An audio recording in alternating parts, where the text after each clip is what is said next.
Hello hi ନମସ୍କାର। ଆଜିର new mini blog. ବର୍ତ୍ତମାନ କମ୍ପାନୀ ଖାଇବା ଟାଇମ୍। ଦେଖନ୍ତୁ ଏଇ ଗଛ ଗୁଡ଼ିକ ଆମେ ଲଗେଇଥିଲୁ ଏବଂ ଏଇଟା ହେଉଛି ପାଣି କୁଣ୍ଡ। ଡ୍ରାଇଭର ଭାଇମାନେ ଗାଧୋଉଛନ୍ତି। ଏଇ ଗଛ ଛୋଟିଆ ଛୋଟିଆ ହେଇଥିଲା, ଆର ବର୍ଷ ଲଗେଇଥିଲୁ। ଏ ବର୍ଷ କେତେ ବଡ଼ ହେଲାଣି। ସମସ୍ତେ କୁହନ୍ତି ଗଛ ହିଁ ମୁଖ ସାକ୍ଷୀ ରହିବ।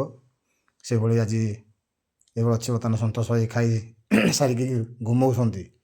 ଏହା ଆମର ଅନାମ ଭାଇ ଟ୍ରାକ୍ଟର ଡ୍ରାଇଭର। ଡ୍ରାଇଭର ମାନେ ଖାଇସାରିକି ବର୍ତ୍ତମାନ ରେଷ୍ଟ ନେଉଛନ୍ତି। ତାସ୍ ପାଲି ପକେଇଛନ୍ତି। ନହେଲେ ଲମ୍ବଦର ହୋଇ ସେ ବସିଛନ୍ତି। ଏଠି ସନ୍ତୋଷ ଭାଇ ବସିଛନ୍ତି। ଯେତେ ଆମର ପୁରା 20-25ଟା ଷ୍ଟାଫ୍ ସବୁ ଖାଇକି ବର୍ତ୍ତମାନ ରେଷ୍ଟ ନେଉଛନ୍ତି। ଏ ଭାଇ ଦେଖ ହରି ଭାଇ ପୁରା ତାସରେ ମାତିଛନ୍ତି। ଏଇଭଳି ଡ୍ରାଇଭର ଜୀବନ। ଏଇଟା ଟ୍ରାକ୍ ଦୋକାନ, ଏଟା ଅନାମ ଭାଇଙ୍କ ଟ୍ରାକ୍ ଦୋକାନ। ସେ ବର୍ତ୍ତମାନ ସେମାନେ ବି ଏଥିରେ ପରିବାର ପରିପୋଷଣ କରୁଛନ୍ତି। ଏଇଭଳି ବର୍ତ୍ତମାନ ରୋଷେଇପତ୍ର ଖିଆପିଆ ସରିଯାଇଛି। ବର୍ତ୍ତମାନ ତାଙ୍କର ଯେଉଁ ରୋଷେଇଆ ଭାଇ ବର୍ତ୍ତମାନ ସବୁ ଝାଡ଼ୁ ଝାଡ଼ୁ କରିକି ପୁଣି ପରିଷ୍କାର ପରିଚ୍ଛନ୍ନ କଲେ ପୁଣି ରାତିକି ଖାଇବା ହେବ। ଦେଖନ୍ତୁ କେତେ ବାଇକ୍ ଥୁଆ ହେଇଛି। ଏଠି ପ୍ରାୟ 50 ଉର୍ଦ୍ଧ୍ୱ ଭାଇମାନେ କାମ କରୁଛନ୍ତି। ଏବଂ ଏ ମାଲିକ ଯାହାଙ୍କର ସଂସ୍ଥା, ସେ ବହୁତ ବଢ଼ିଆ ଲୋକ।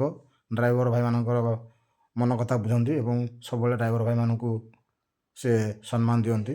ସବୁବେଳେ ଭାଇ ଭଳି ଦେଖନ୍ତି। ଆଉ ଏ ସଂସ୍ଥାଟି ଯିଏ କରିଛନ୍ତି, ସେ ଭାଇଙ୍କୁ ଧନ୍ୟବାଦ। ଲୋକମାନଙ୍କ ପାଇଁ ସବୁବେଳେ ସୁବିଧା କରନ୍ତି।